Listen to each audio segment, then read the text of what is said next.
operation against Galamsey. He's joining us on Zoom. John, thank you for joining us. Thank you very much, Alfred. Perfect. Now, we've seen this dawn swoop, the crackdown as a result of what happened last week. And then also the information we're getting, this was not the only operation. In fact, there are quite a number of them across the country between yesterday and today. How should this momentum be sustained so it doesn't become a flash in the pan?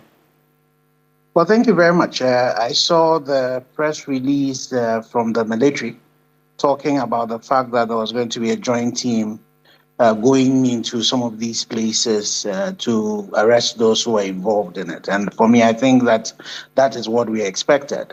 The military tends to be our, the last resort that we have. And so when we get these organized criminals who are leading this Galamsey and environmental crimes, be able to attack our military and the state does not respond, it would leave the state being very weak. And what it would just do is that it would embolden other people to get involved in this dastardly act. So for me, it is good that we are getting this joint operation going and everybody should be flashed out. And I will appeal to citizens, Ghanaians, that if you know of anybody who was involved in this criminal activity, please, give the information and let them be arrested.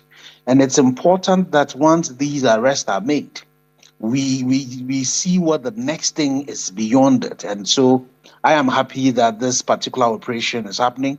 And I'm also happy, especially that they're doing it by the law. And, there was information that also had gone out. And I'm hoping that the intelligence community is also helping them so that we'll be able to pick all of these people out.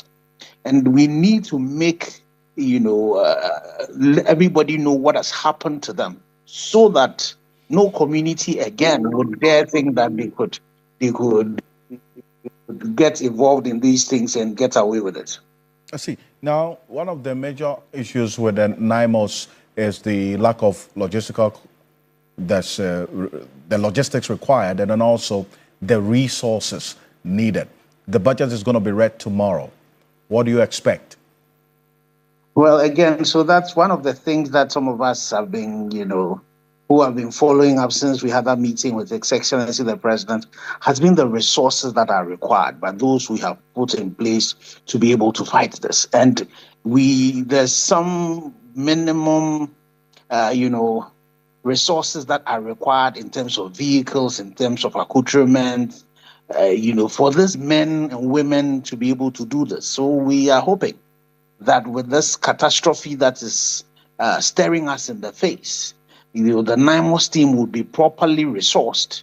The EPA as well. If you saw some of the vehicles that were involved in the accident when this thing happened, this is not the kind of crisis that we're confronting, with the kind of war that is being, waged from within. This is not the kind of vehicles that you expect to be used. So I will be hoping that the Minister for Finance would allocate some significant amount of money for 2026. That will be in the budget.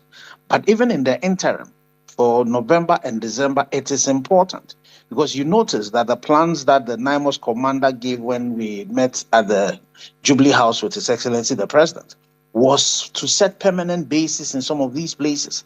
And we have not seen NAIMOS do that, and I'm pretty sure it's because the resources that are required to set up the permanent bases might not have been given. So we really appeal to the Minister for Finance and His Excellency the President to provide resources now, and then also make sure that in the budget, the resources are actually allocated to make sure that we can deal with this. And as some of us have been saying, the window, the opportunity that we have to fight this is between now and next year.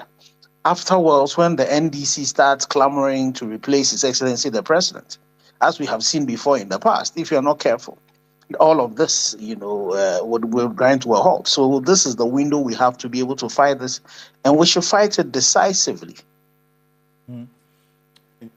John Ashigbey, thank you so much for joining us. But Alfred, there's another component that we are not seeing, and which I think it's important that we also bring up. Right. So we've seen NAIMOS do all of this arrests. There's several arrests that have been made, confiscations that have been made, but we're not hearing the police prosecution and the AG brief us on where we have gotten to.